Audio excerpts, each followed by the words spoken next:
What's up guys, welcome back to the channel. It's Chelsea 1, Man United 0, and Chelsea have moved up into the Champions League spots. We are sitting 4th right now, but that's mostly because Man City haven't played yet. But it means that we control our destiny for Champions League heading into the final game of the season next weekend. I don't care what kind of a game this was. I don't care about the performance, how the players did, what Man U did. The only thing that matters is that we got the 3 points, we got the win, and we are now in the Champions League places, and hopefully we're going to stay there next weekend. As I said, we move into 4th. We are level on points with Newcastle, 2 points behind Arsenal, and Arsenal play Newcastle next. That's going to be a very interesting game. Forest play on Sunday, Man City play on Tuesday because they have the FA Cup final. Let's hope Man City don't win.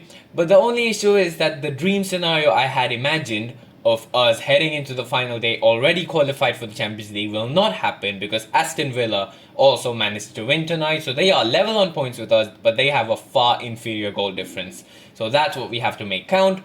Now, let's talk about the game, guys. Before we do, drop a like if you end up enjoying this video and subscribe to our channel if you're new around here. Starting with the lineup. It was a bit different from what everyone expected. I think everyone expected Reece James to return back to the starting 11. And my god, I'll come to Reece James in a bit. By the way, before we start, let's just be honest, guys. We have the best fullback pairing in the Premier League. CUCURELLA, Reece James. Name me a fullback pairing better than that. Now that Trent is gone, there is no argument even. Now, let's talk about the lineup. Lavia was not in the lineup, which was a surprise in my opinion, but hey, we respect Enzo Maresca. He has been doing decently the whole season. Enzo Caicedo in the middle, Pedro Neto, Palmer, and Madueke in the 3 behind the striker, which was Tyreek George. Many people did ask Maresca why he didn't put Tyreek George on from the bench against Newcastle, but then he did start him, and Tyreek George didn't have much of an impact, but I mean, come on, you can't expect him to have this big of an impact in such an important game in the crucial ends of the season. This is his first full season as a professional footballer, and it makes it even more devastating that Nicholas Jackson cannot be there for these last 2 games. But today we have proven that we can get the results without a striker. We can get to Champions League football. And Maresca, in his press conference, he mentioned that, look at us today. Nicholas Jackson got a red card and we had to play Tyreek George. I mean, not disrespect to George, but we all know he's a youngster, he's an academy player. He mentioned how if Drogba got a red card, there used to be Diego Costa, Anelka.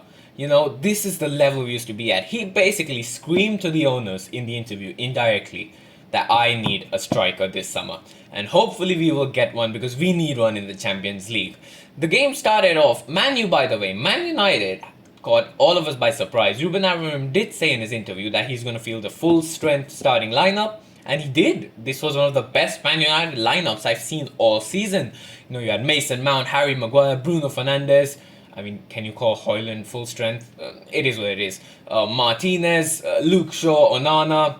I mean, it was the best lineup they could have fielded yesterday. And that kind of took us by surprise, I think. Even Enzo Maresca said so in the press conference. And they ended up taking the lead in the 15th minute. Harry Maguire slots it in. He's scoring a lot of goals lately, but thank God it was offside. Thank God it was offside, because otherwise this could have been a mess. This game could have been a real problem if we conceded within 15 minutes. Then Reece James had one really good chance, I remember. He took such a great shot. The way the ball moves, only Reece James can do that in this Chelsea team. And hits the outside of the post, goes out. It is what it is. We had some chance in the first half, but not that great. Thomas Tuchel, by the way, was watching from the stands. He was sitting in the stadium, of course, as England manager. And something happened to Reece James, man. I wouldn't be surprised if Reece James, instead of going into the dugout, he just went to the stands. He had a talk with Thomas Tuchel. I think Tuchel is the one that sent the Reece James we got in the second half, because that goal, I'm going to go straight to the goal. Reece James has the ball in that right half space area. I don't care if he was inverted, overlapping. All I care is that he was playing right back. He was further up the pitch. He got the ball. Alejandro Garnacho comes to tackle him. Reece James sends him home. What a turn. And then without looking, a no-look cross after a turn like that. And CUCURELLA is in there. He's making the run. What a header. Far post into the top corner. Onana isn't saving it. And 1-0, and the way Stamford Bridge erupted, we knew that this was the goal that gave us the win, because then Man United were they lost it. The whole agenda of this game was just, it's a big team, you have to show up a bit.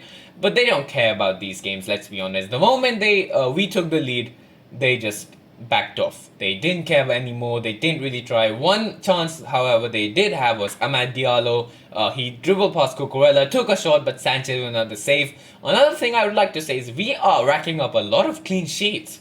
Chelsea have 10 clean sheets this season, which, I mean, is definitely an improvement on last season again. And Robert Sanchez is slowly starting to be that good shot stopper again, as long as he doesn't make any mistakes on the ball.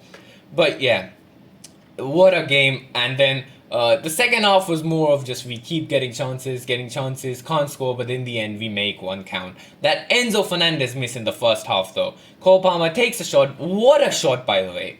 I'm pretty sure at first glance everyone thought he shot it somewhere outside, but then the dip on it, it goes exactly into the top right corner. Onana saves it, then Enzo Fernandez is right there and he taps it in.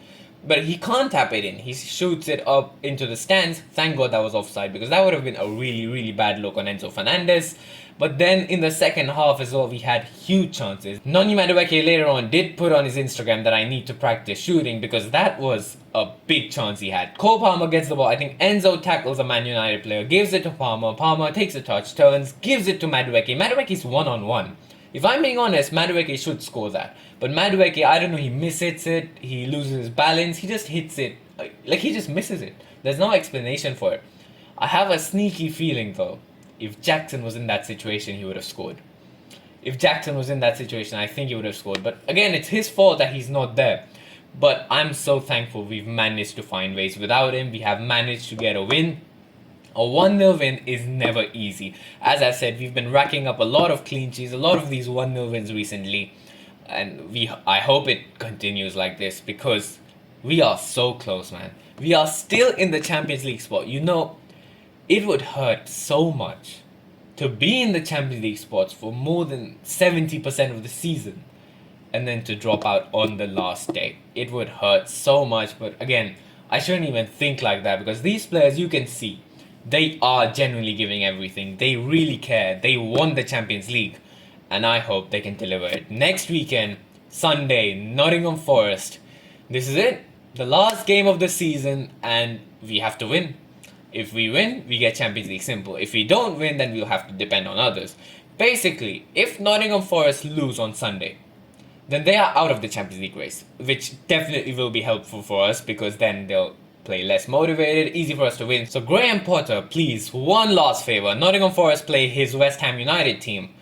Please, Graham Potter, just beat Nottingham Forest, draw, just don't let them win. Put them out of the Champions League race so that it makes it easier for us next weekend. Because then, we just have to match Aston Villa's result.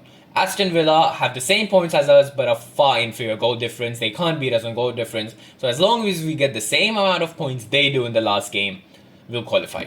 Assuming that Nottingham Forest get out of the race. So that's it for this video, guys. Man of the match has to be Cucurella, man, because of the goal. The importance of that goal cannot be overstated. Caicedo again, what a game. Enzo was decent again, not the best, but still, he's putting on good performances.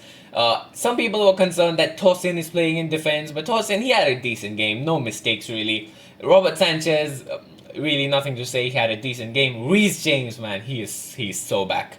Hasn't been injured in 2025, that's a very good thing, hopefully it continues. Cole Palmer, again, needs to take more shots, but he's definitely back to normal, you know, he's not at his best, but he's definitely back to normal. The Cole Palmer we saw for the first 4 months of the year was below normal, he was really bad. But now, at least we can say he's back to normal. Madueke just needs to work on his shooting. He's been really good from the left wing, just hasn't scored. Neto with a good game as well. And Tyreek George, I won't say much about him. He's just a youngster. But overall, what a performance. What a result. We needed this win. And now, up to the Nottingham Forest game. That's all for this video, guys. Drop a like if you enjoyed. And subscribe to the channel if you're new around here. And I'll see you for the next one. Have a good day. And goodbye.